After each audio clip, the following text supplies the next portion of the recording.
A taxa de desemprego no Brasil caiu para 7,7% no terceiro trimestre desse ano. No segundo trimestre, o índice era de 8% e no terceiro trimestre do ano passado era de 8,7%.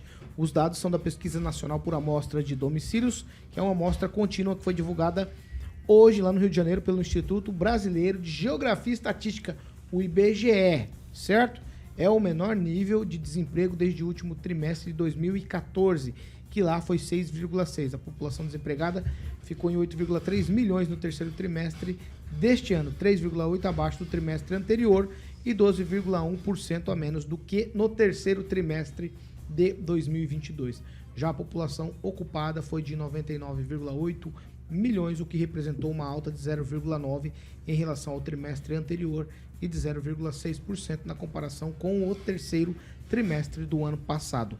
É também o maior contingente da série histórica iniciada em 2012. Essas informações todas estão na Agência Brasil e foram divulgadas, como eu falei, pelo Instituto Brasileiro de Geografia e Estatística, o IBGE. Calazans, começo com você. Você tem 2 minutos, Calazans. A notícia, evidentemente, é boa, bom que se gere empregos. É claro que a gente tem que sempre celebrar esse tipo de noticiário, né? Qualquer que seja o governo, mas é melhor que o Brasil esteja gerando empregos. A preocupação é saber o quanto essa geração de empregos ela é sustentável. Então, vamos lembrar que o governo Lula, na sua primeira versão, gerou empregos. As duas gestões do governo Lula geraram empregos, mas também geraram as bases para a pior crise econômica que o Brasil passou, que foi a partir de 2014 e 2015, porque todo o modelo de desenvolvimento produzido pelos governos Lula e pelo governo Dilma foi com base no orçamento público, e o orçamento público não sustenta. É um modelo de desenvolvimento que não encontra amparo em nenhum outro país que tenha se desenvolvido de modo sustentável. A Argentina é um grande exemplo disso. Ou seja, nós precisamos que o Estado seja adequado para fazer com que essa geração de empregos ela fique sustentada a partir da produção de riqueza feita pelas pessoas, feita pelas empresas, e não dependa sempre da injeção de recursos públicos na economia, porque isso é insustentável. Então, o resumo, Paulo, é o seguinte: claro que a notícia é boa, claro que nós temos que celebrar. Eu acho que eu sou contra ficar achando que tem que jogar aspecto negativo sempre.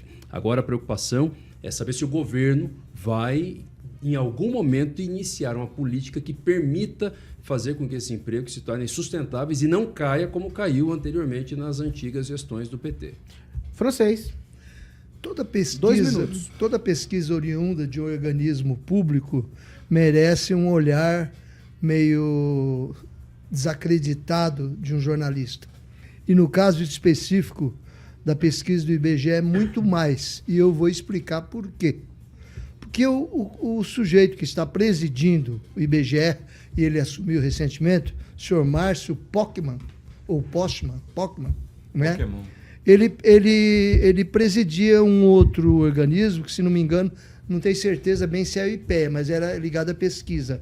E quando ele assumiu o IBGE, uma jornalista insuspeita, em se tratando da crítica que ela fez, ela disse que estava assumindo o IBGE um sujeito suspeitíssimo, que torcia as pesquisas, que fazia as coisas ao modo dele. Essa jornalista, eu vou dizer o nome dela, e vocês vão ficar surpresos, chama-se Miriam Leitão, defensora do PT e companhia. E ela disse isso com respeito ao novo presidente do IBGE.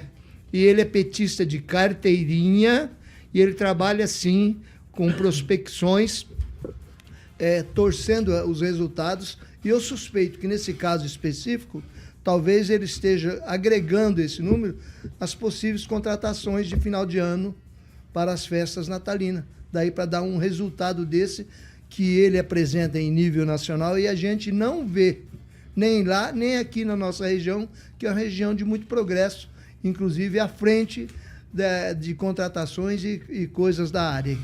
Vamos lá, Emerson Celestino, 2 minutos. O francês foi assertivo, ia citar a jornalista em questão aí, mas o que a gente